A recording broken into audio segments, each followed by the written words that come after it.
Grace and peace to you in the name of our Lord Jesus Christ. Welcome to this special Tenebrae service for Good Friday. Tenebrae comes from the Latin word meaning darkness, and so this service is centered around the Passion narrative, hearing the story and walking with Jesus toward the cross. I invite you to participate with me wherever you are by gathering candles or perhaps turning on all the lights in the house. And as we go through the story, the light diminishes a little at a time. Let us prepare our hearts and minds to hear the word of the Lord.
And now let us go to Gethsemane, to the trial, and to Calvary with Christ.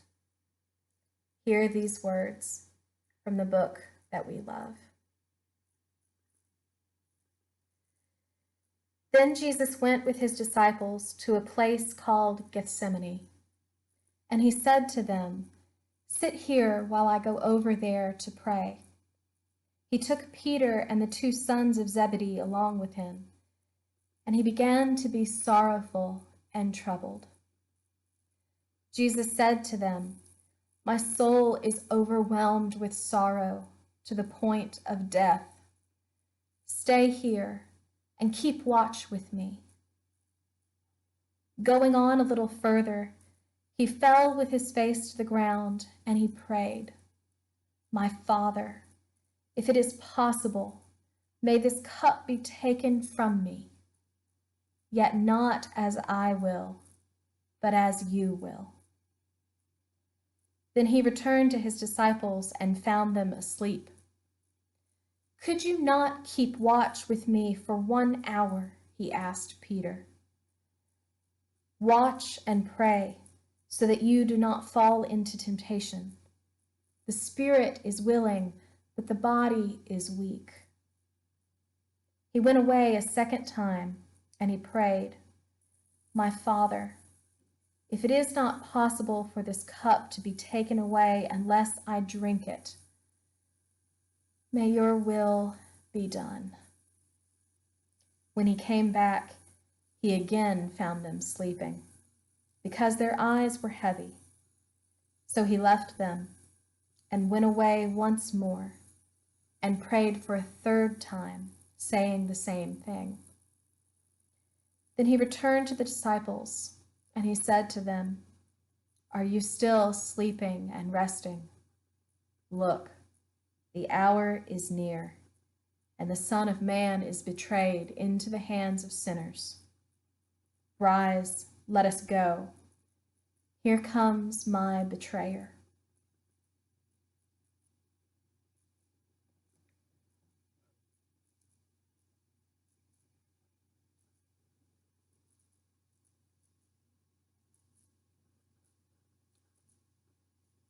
While he was still speaking, Judas, one of the 12, arrived. With him was a large crowd carrying swords and clubs, sent from the chief priests and the elders of the people. Now the betrayer had arranged a signal with them. "The one I kiss is the man.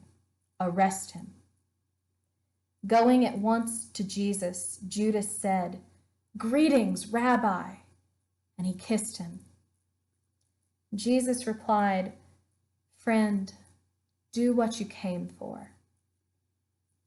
Then the men stepped forward, seized Jesus, and arrested him.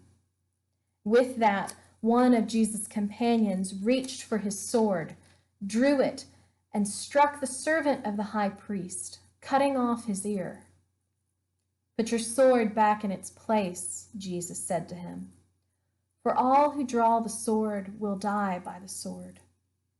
Do you think I cannot call on my Father, and he will at once put at my disposal more than 12 legions of angels? But how then would the scriptures be fulfilled? It must happen this way." At that time, Jesus said to the crowd, "Am I leading a rebellion, that you have come out with swords and clubs to capture me? Every day I sat in the temple court teaching, and you did not arrest me. But this has all taken place that the writings of the prophets might be fulfilled." Then all of the disciples deserted him and ran.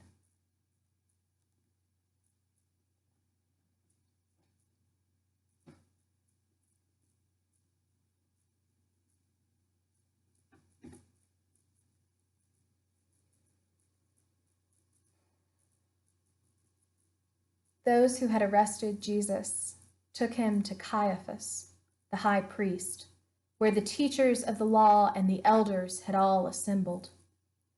But Peter followed him at a distance, right up to the courtyard of the high priest. He entered and sat down with the guards to see the outcome. The chief priests and the whole Sanhedrin were looking for false evidence against Jesus so that they could put him to death. But they did not find any, though many false witnesses came forward. Finally, 2 came forward and declared, "This man said, 'I am able to destroy the temple of God and rebuild it in 3 days.'" Then the high priest stood up and said to Jesus, "Are you not going to answer? What is this testimony that these men bring against you?" But Jesus remained silent. The high priest said to him, "I charge you under oath by the living God, tell us if you are the Christ, the Son of God." "Yes, it is as you say," Jesus replied. "But I say to all of you, in the future you will see the Son of Man sitting at the right hand of the Mighty One and coming on the clouds of heaven." Then the high priest tore his clothes and said, "He has spoken blasphemy. Why do we need any more witnesses? Look now, you have heard it. What do you think?" "He is worthy of death," they answered. Then they spit in his face and struck him with their fists. Others slapped him and said, "Prophesy to us, O Christ. Who hit you?"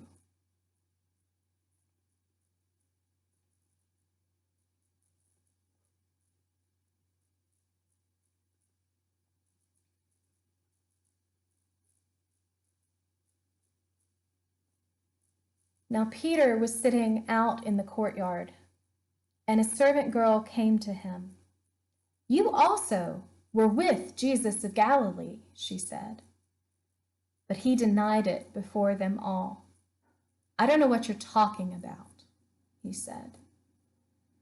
Then he went out to the gateway, where another girl saw him and said to the people there, "This fellow was with Jesus of Nazareth."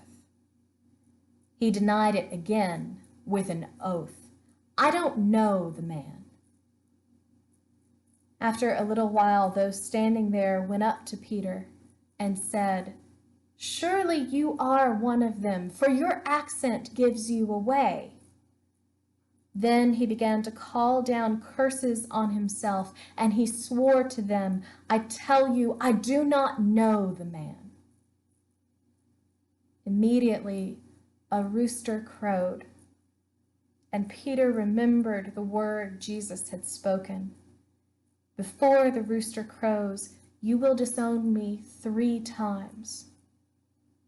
He went outside and wept bitterly.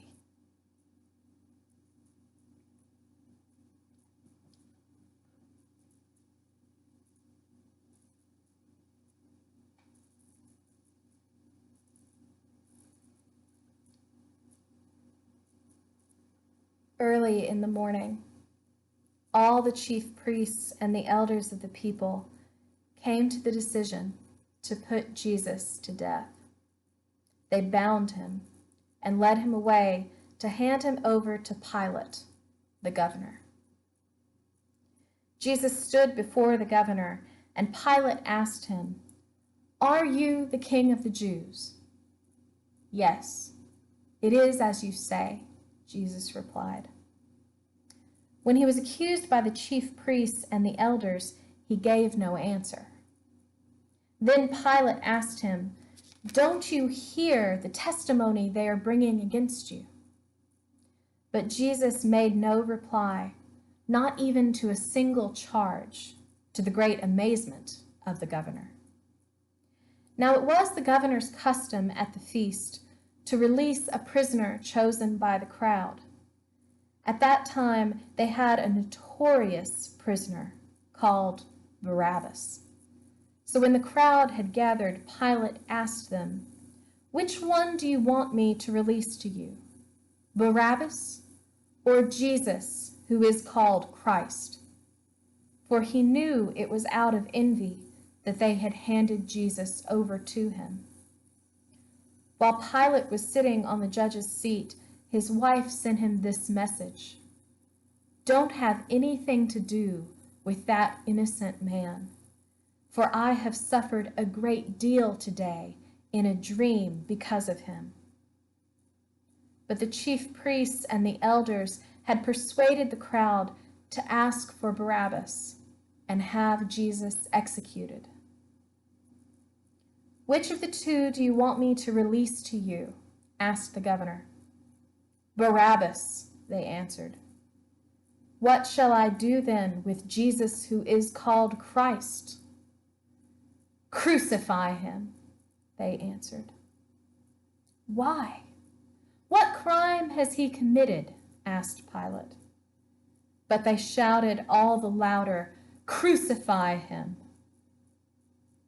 When Pilate saw that he was getting nowhere, but that instead an uproar was beginning, he took water and washed his hands in front of the crowd. "I am innocent of this man's blood," he said. "It is your responsibility." Then he released Barabbas to them. but he had Jesus flogged and handed him over to be crucified.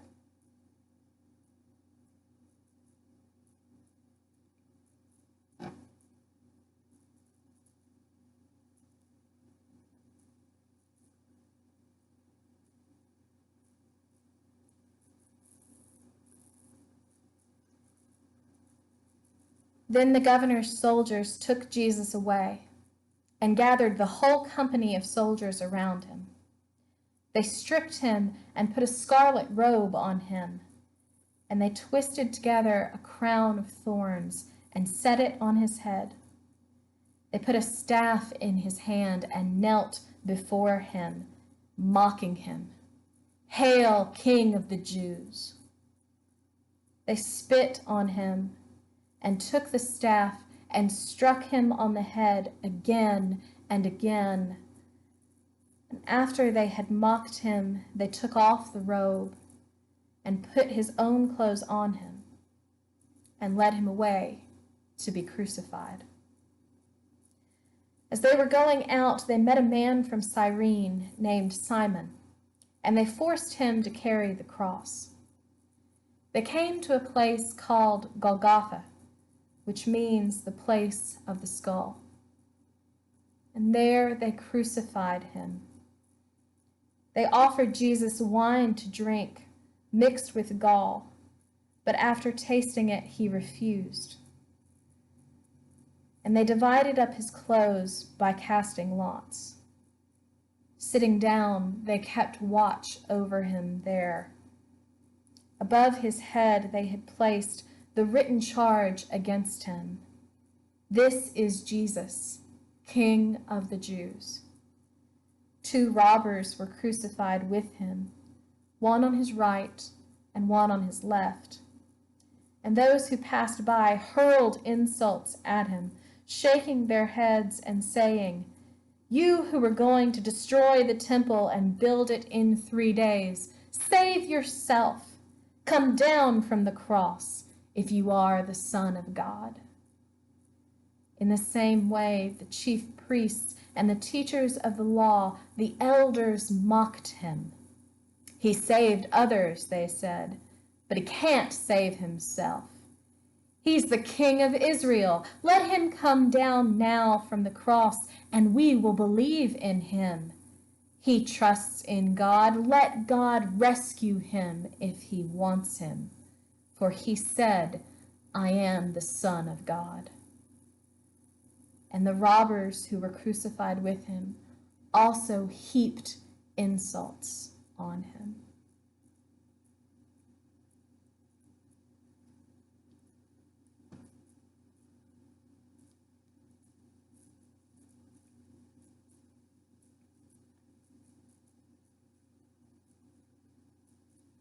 From the 6th hour until the 9th hour, darkness came over all the land.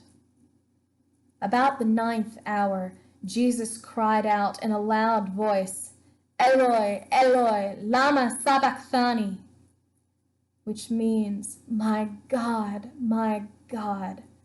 why have you forsaken me?" When some of those standing there heard this, they said, "He's calling out to Elijah." Immediately, one of them ran and got a sponge. He filled it with wine vinegar, put it on a stick, and offered it to Jesus to drink. The rest said, "Now leave him alone. Let's see if Elijah comes to save him." And when Jesus had cried out again in a loud voice, he gave up his spirit. At that moment, the curtain of the temple was torn in two from top to bottom. The earth shook and the rocks split. When the centurion and those with him who were guarding Jesus saw the earthquake and all that happened, they were terrified and exclaimed, "Surely he was the Son of God."